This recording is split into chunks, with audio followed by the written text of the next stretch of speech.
Om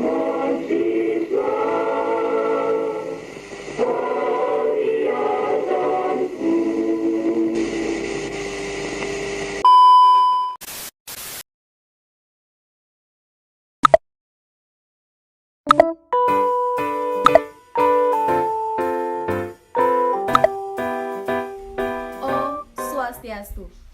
Perkenalkan, nama saya Lohma Deviana Paramacintia Riyadi, nomor absen 23, kelas 11 IPS 2. Di sini, saya ingin menjelaskan salah satu tokoh yang berpengaruh dalam tirani matahari terbit hingga mempertahankan kemerdekaan 1942 sampai 1949. Salah satu tokoh yang saya pilih adalah Ki Haji Dewantara.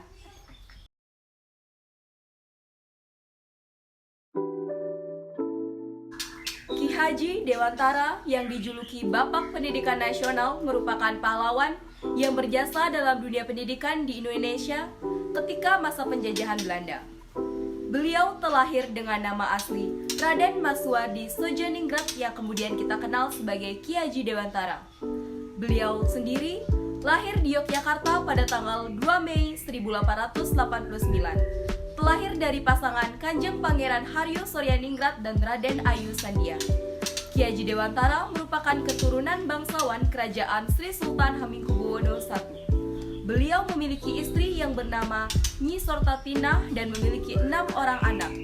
Atas jasa dan pengorbanan beliau di dunia pendidikan, tanggal kelahirannya 2 Mei ditetapkan sebagai Hari Pendidikan Nasional di Indonesia. Saat masih muda, ia menamatkan pendidikan dasar di ILS atau Sekolah Dasar pada zaman kolonial Hindia Belanda di Indonesia. Ia juga sempat melanjutkan pendidikan ke Stovia, yaitu Sekolah Pendidikan Dokter di Batavia pada zaman kolonial Hindia Belanda. Tetapi tidak sampai lulus lantaran ia sakit. Ki Haji Dewantara juga bekerja sebagai penulis dan wartawan di beberapa surat kabar. Ia juga aktif dalam organisasi sosial dan politik di Indonesia, yaitu seperti Indis Partis dan Budi Utomo. Peran Ki Haji Dewantara dalam perjuangan kemerdekaan salah satunya adalah mendirikan sekolah Taman Siswa. Taman Siswa didirikan oleh Ki Haji Dewantara pada tanggal 3 Juli 1922 di Yogyakarta. Pada masa itu, pemerintahan kolonial Belanda telah mendirikan sekolah dengan sistem pendidikan barat seperti HIS dan MULU. Alasan yang melatar belakangi Ki Haji Dewantara untuk mendirikan Taman Siswa adalah sistem pendidikan kolonial dianggap melemahkan semangat juang bangsa Indonesia. Putra-putri Indonesia yang bersekolah di sekolah bentukan Belanda dididik sesuai dengan kepentingan penjajah. Para lulusan sekolah bentukan pemerintah kolonial Belanda akan diarahkan menjadi pegawai di bawah kolonialisme Belanda. Konten pelajaran yang diberikan dalam sistem pendidikan kolonial itu, misalnya bacaan, merupakan upaya sistematis pemerintahan kolonial agar generasi Indonesia merendahkan martabat bangsanya sendiri, sehingga melemahkan semangat juang bangsa Indonesia untuk membebaskan diri dari penjajahan. Jika semangat juang bangsa Indonesia untuk membebaskan diri dari penjajah melemah, maka hal itu jelas menguntungkan pemerintah kolonial Belanda.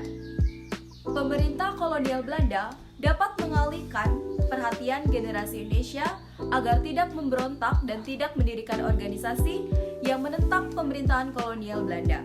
Selain mendirikan Taman Siswa, masih banyak kontribusi Ki Haji Dewantara dalam ranah dunia pendidikan di Indonesia. Selepas kemerdekaan bangsa Indonesia pada tahun 1945, Ki Haji Dewantara kemudian diangkat oleh Presiden Soekarno sebagai Menteri Pengajaran Indonesia yang kini kita kenal dengan nama Menteri Pendidikan. Berkat jasa-jasanya, ia kemudian dianugerahi Dokter Kehormatan dari Universitas Gadjah Mada. Selain itu, ia juga dianugerahi gelar sebagai Bapak Pendidikan Nasional dan juga sebagai pahlawan nasional oleh Presiden Soekarno atas jasa-jasanya dalam merintis pendidikan bangsa Indonesia. Ki Haji Dewantara wafat pada tanggal 26 April 1959 di Yogyakarta dan dimakamkan di Taman Wijaya Brata. Wajah beliau diabadikan pemerintah ke dalam uang pecahan sebesar Rp20.000. Ia pun juga memiliki semboyan yang terkenal sampai sekarang dan dipakai dalam dunia pendidikan Indonesia yang berbunyi Ingarso Song Tuludo yang artinya di depan memberi contoh, Ingmadio Mangun Karso yang artinya di tengah memberi semangat, Tuthuri Handayani yang artinya di belakang memberi dorongan.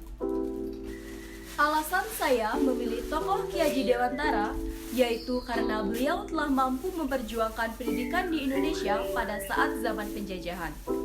Beliau berjuang membuka sekolah untuk masyarakat Indonesia demi mencerdaskan masyarakat pada saat itu, yang dimana perjuangan beliau tidak sia-sia hingga saat ini. Kita bisa bersekolah saat ini karena perjuangan beliau yang begitu gigih memperkenalkan dunia pendidikan kepada masyarakat Indonesia.